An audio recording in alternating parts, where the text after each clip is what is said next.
The blizzard rolling across North Dakota didn't care who lived or who froze. But the man stepping into a quiet rural bank minutes before closing time, he cared. He wore a gray coat dusted with snow, a wool cap pulled low, and eyes that scanned the room like he wasn't looking for money. He was looking for exits. 20 minutes later, he would pull off one of the strangest robberies the state had ever seen. How does a man walk into a blizzard and never leave footprints? This is the story of Eli Mercer, the ghost thief of Harrow Ridge. Eli didn't want millions. He didn't want fame.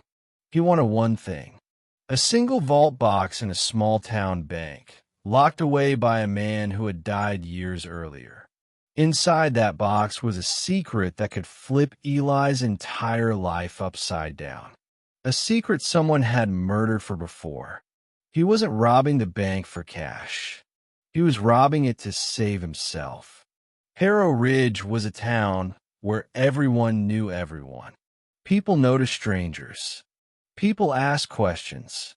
And the blizzard outside was so violent that traveling anywhere was already a gamble. Visibility almost zero.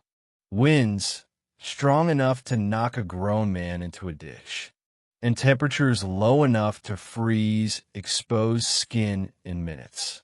Eli had one shot: get in, get the vault box, and disappear into the storm where no one would dare follow. But storms don't just swallow evidence. They swallow people. 5:42 p.m.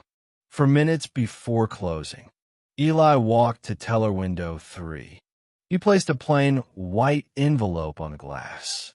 The teller, June, a retired teacher working part-time, smiled politely until she opened the envelope. Inside was a note: stay calm. Lock the doors. No one leaves. She looked up, confused, until Eli slowly pulled back his coat enough to reveal what looked like a compact weapon holster. I don't want your money, he whispered. I just need a box in the vault. June's breath caught. Which box? Box 1413, registered under the name Adrian Poe. Her eyes widened. That man's been dead for 8 years. I know, Eli said quietly. That's why I'm here. The bank manager, a nervous man named Daryl, was forced to open the vault. Inside, Eli ignored stacks of cash, ignored gold, ignored jewels. He went straight to box 1413. Inside was a black and white photograph of a woman holding a baby, a burned leather notebook, a rusted key. Eli stared at the items like they were ghosts he thought he'd buried years ago. He whispered, "You were right, Mom." He kept everything. He wasn't stealing. He was retrieving. As Eli stepped out of the vault, Daryl muttered, "The police are already on their way." Eli nodded like he expected it. "Good," he said. "That means you'll all be safe." Then he did something none of them saw coming. He handed June a folded note. "For the sheriff," Eli said. "He'll know what it means." Then he slipped out the back door, straight into the blizzard. The wind slammed into him instantly. The snow erased his footprints almost as fast as he made them. Within seconds, he was nothing but a shadow swallowed by white. Deputies arrived 2 minutes later. They searched everywhere. Nothing. No tracks. No trail. No sign Eli existed at all. Just the storm roaring like it was hiding something. Sheriff Roland Huxley opened Eli's note. It wasn't a threat, a confession, or an apology. It was a single sentence. "He wasn't my father, and now you know why." Attached was a photo identical to the one found in the vault, except this copy had writing on the back: "Huxley, you were never supposed to find him." The sheriff froze. The baby in the picture was him. A week later, search teams found a torn piece of gray fabric caught on a barbed wire fence miles away. Everyone thought it belonged to Eli. It didn't. DNA said it belonged to a local hunter who lost his jacket 2 years earlier. They combed through bank footage. Eli always kept his head angled away. They enhanced audio. His voice was calm, controlled, sanded down. They found the vault box was last accessed 15 years earlier by Sheriff Huxley's father, meaning Eli had broken in to reveal something the sheriff's family had hidden.